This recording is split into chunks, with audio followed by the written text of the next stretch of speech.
Bonjour tout le monde, heureuse de vous retrouver en ce beau mercredi. Écoutez, c'est un privilège, le soleil est un peu farouche, mais il est sorti il y a quelques minutes avant que je commence ce direct. Alors, notre rendez-vous hebdomadaire, les mercredis midi ici sur ma page Eve Gauthier, auteur. Mais mercredi au Québec est 18h pour les gens de l'Europe, mais je sais qu'il y a des gens de partout dans le monde. Alors, je vous souhaite à tous la bienvenue. Je vous remercie d'être là. Puis encore une fois, j'ai un sujet qui nous interpelle tous et toutes sans exception parce que, en fait, premièrement, je veux vous remercier avant de débuter parce que vous avez répondu quand même assez nombreux à l'appel que j'ai fait hier concernant des sujets qui vous touchent, des sujets qui vous préoccupent ou en tout cas auxquels vous avez de l'intérêt. Alors, j'ai pris des notes. Soyez assurés que je vais en traiter plusieurs dans les semaines à venir avec grand plaisir.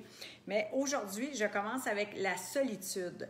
Puis, je trouve ça quand même un sujet important puisqu'avec la COVID, veut pas, mondialement parlant, on en vit tous des moments de solitude. Donc, en fait, j'avais envie de poser un peu mes réflexions, mais de vous donner aussi des outils pour, en fait, apprivoiser davantage la solitude, faire la nuance aussi entre parfois l'isolement et la solitude. Aussi, vous donner les trucs, c'est ça, les outils que moi, je mets en place dans mon environnement. J'appelle ça mon environnement soignant, pour pouvoir vraiment, je dirais, nourrir à partir de moi, meubler et aller à ma rencontre, donc pour vraiment être bien et pouvoir l'accueillir et l'apprivoiser. Alors, je pense que c'est vraiment le bon terme. Puis, je veux aussi défaire un peu des mythes parce que souvent, on va coller au terme solitude beaucoup de souffrance. Puis, c'est vrai que parfois, la solitude peut être une souffrance que l'on vit. Mais il y a aussi beaucoup de joie qui peut être créée de par une solitude, c'est-à-dire des moments de solitude pour se retrouver avec soi-même. Fait que ça, c'est important, c'est un volet sur lequel je vais ouvrir. Puis l'autre volet qui est important, c'est de comprendre à quel point c'est nécessaire la solitude.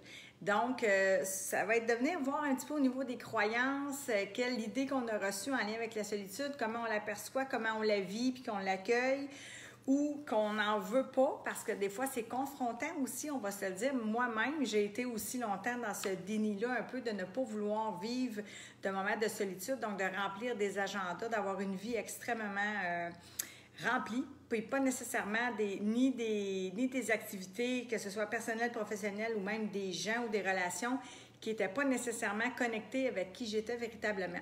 Fait que je trouve ça important, puis je vous dis pas que ça n'arrive pas, sauf que maintenant, je peux plus voir un peu avec un certain recul, puis un certain cheminement, comment est-ce que je peux faire pour m'occuper vraiment de la solitude, puis de voir ce que je mets en place, ou comment je peux rebondir face à ça.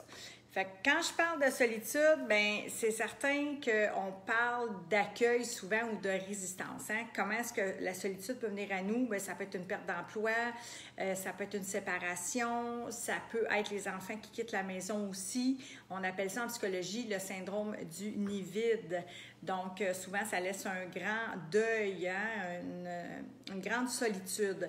Ça peut aussi être la mort, bien sûr. Donc, il y a plusieurs événements qui vont être vécus, qui fait qu'on va vivre de la solitude.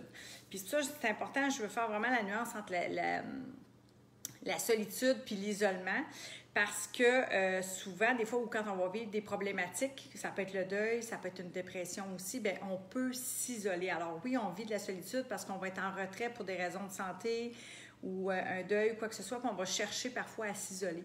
Je veux vraiment amener une nuance aussi par rapport à ça, puis c'est important de le voir aussi du côté du volet psychologie, parce qu'il y a plein d'autres problématiques qui peuvent être en lien aussi avec ça. Ça peut être de l'abandon qu'on a vécu aussi étant jeune, certains traumatismes, du rejet. Il peut y avoir vraiment des chocs qu'on a vécu qui fait aussi qu'on va s'isoler. Alors, ça crée de la solitude, mais l'isolement, il y a vraiment une nuance à apporter. Fait que je trouve ça important quand même de le mentionner. Donc, puis pour tout ça, j'ai envie de vous dire d'entrée de jeu qu'il y a des ressources. Il y a des ressources vraiment pour aller chercher de l'aide, du soutien, puis voir un peu plus clair par rapport à qu'est-ce qu'on vit. Puis c'est là où est-ce que je veux nous inviter aussi collectivement, parce que souvent, on va mettre un couvert là-dessus. Ça va être difficile, on va être souvent détaché de nos émotions pour X raisons. Puis, on a de la difficulté à les accueillir parce que c'est difficile. Mettons, si je prends l'exemple du deuil, c'est difficile de vivre ça. C'est des moments difficiles à traverser. Donc, oui, la solitude va se vivre à différents degrés, mais la douleur, la souffrance va être difficile à accueillir, à vivre. Puis, c'est un processus. Fait que c'est pour ça que c'est important que dans tout ce que ça englobe, en fait, la solitude, d'oser mettre ça en conscience, d'oser aller reconnecter avec ça. Moi, j'appelle ça souvent faire l'état des lieux intérieurs. Parce que c'est aussi à ça que ça sert, en fait. Hein? Ça sert vraiment à venir nous reconnecter à nous. C'est lorsque ces événements-là surgissent dans notre vie, ces épreuves-là, bien souvent, il y a un appel, moi, que je dis, qui est à une reconnexion interne avec qui on est. Alors, si on apprend à accueillir, même si c'est difficile, d'accueillir que ces moments-là vont passer, qu'ils ne seront pas permanents dans notre vie, mais qu'on va arriver à faire un deuil ou à surmonter ce que j'ai mentionné tout à l'heure comme exemple, mais qu'on va pouvoir mettre en place cet environnement soignant-là, puis venir chercher aussi une reconnexion à soi. Donc, moi, j'utilise beaucoup le papier-crayon, c'est ça, vous savez, j'écris, mais j'invite beaucoup les gens à venir écrire parce que je trouve que c'est vraiment important pour reconnecter avec ce qui est là, reconnecter aussi avec son ressenti, puis en même temps qu'on se sert du mental, mais on vient vraiment faire une unification entre le cœur, le corps et l'esprit. Fait que les douleurs qu'on va vivre, ce qui va se transmettre aussi par la douleur physique, mais qui va pouvoir aussi être extériorisé avec l'écrit par le mental. Puis tu sais, j'ai envie de vous dire, l'enjeu, en fait, c'est notre vie, hein? C'est votre vie. C'est ma vie. Moi, je me disais quand je vivais ces épreuves-là que de me dire, l'enjeu, c'est d'apprendre à être bien, seul, bien avec moi-même. Qui suis-je? Puis dans mon cas, c'était qui suis-je, puis où vais-je là, en burn-out, en dépression. Là. Donc, perte de sens à ma vie, puis atténuation même du goût à celle-ci. Fait que, tu sais, pour moi, c'est important que vous compreniez, dans le fond, de faire la nuance entre tout ça, puis de dire, qu'est-ce que la solitude vient m'enseigner? Pour ma part, il y a toujours un cadeau aussi là-dedans, lorsqu'il y a des événements comme ça qui surgissent, de venir voir qu'est-ce que je pourrais mettre en lumière, en conscience par rapport à ma vie. Parce que je le répète, l'enjeu, en fait, c'est d'apprendre à être bien avec soi. Puis on est des êtres d'union, puis on trouve ça difficile d'être dans des moments de solitude ou dans des moments d'isolement, comme on vit présentement. Mais je pense qu'au-delà de ça, on est capable de se relier. Fait qu'on peut profiter, pour moi, c'est qu'il va être une opportunité de se dire que la solitude est nécessaire parfois pour venir se relier à soi, mais pour pouvoir se relier aussi aux autres, à la vie. Souvent, c'est ce que je dis, se comprendre soi, se connaître, c'est s'explorer, c'est ressentir, passer aussi par le corps, je le répète, c'est très important pour venir ressentir ce qui est là, qu'est-ce qui nous habite. Moi, je le dis, faire l'état des lieux intérieurs, pour moi, c'est super important. C'est vraiment simple, c'est juste de s'arrêter, de se déposer quelques instants pour venir voir qu'est-ce qui est là, qu'est-ce qui appelle à être pacifié. Puis c'est à ça que ça sert, hein? On parle de ressourcement, on parle de guérison. On parle de guérison du cœur, guérison psychologique, physique. Pour moi, c'est ça, la solitude. C'est une grande amie. Je vous citais d'entrée de jeu un peu Paulo Coelho, qui était « La solitude n'est pas l'absence de compagnie, mais le moment où notre âme est libre de converser avec nous et de nous aider à décider de nos vies. » C'est tellement beau. Il suffit de s'autoriser. Je ne dis pas que c'est toujours simple parce que souvent on rentre en résistance, mais de le faire pour pouvoir venir vraiment chercher cette union-là à soi, pour pouvoir se reconnecter par la suite. Puis pour, je dirais aussi, se réorienter même parfois. Ça a été ça aussi dans mon cas. La solitude m'a permis aussi de me réorienter. C'est pour ça que je parle de cadeaux aussi. Donc, de vraiment même regarder c'était quoi mes projets, mes rêves. Hein? Vous savez, j'en ai parlé dans les derniers lives, c'est super important. Donc, de développer sa relation à soi, mais de pouvoir aussi s'autoriser, je dirais, à enclencher un processus qui, pour moi, qui est de renaissance, à qui j'étais véritablement. Donc, d'oser me réaliser pleinement à travers tout ça, tous ces élans-là de vie. Alors, puis l'important pour moi, l'enjeu, comme je disais tantôt, c'est aussi de vraiment venir à sa rencontre, mais de vraiment venir combler ce sentiment-là de solitude qui n'est pas nécessairement sans complétude, c'est-à-dire que j'ai tout en moi, puis que l'autre est là comme un complément, je dirais, pour venir partager mon bonheur, partager ma vie, continuer de cheminer puis de grandir en humanité. Puis quand je dis l'autre, bien, ça peut être un ami, ça peut être votre conjoint, ça peut être la famille, ça peut être les collègues au travail, le voisinage, la communauté, l'environnement, vos enfants. Mais tous ces êtres-là, en fait, sont vraiment pour moi maintenant de dire, je n'attends pas nécessairement de l'extérieur qu'on vienne remplir ce vide-là, qu'on vienne combler ma solitude.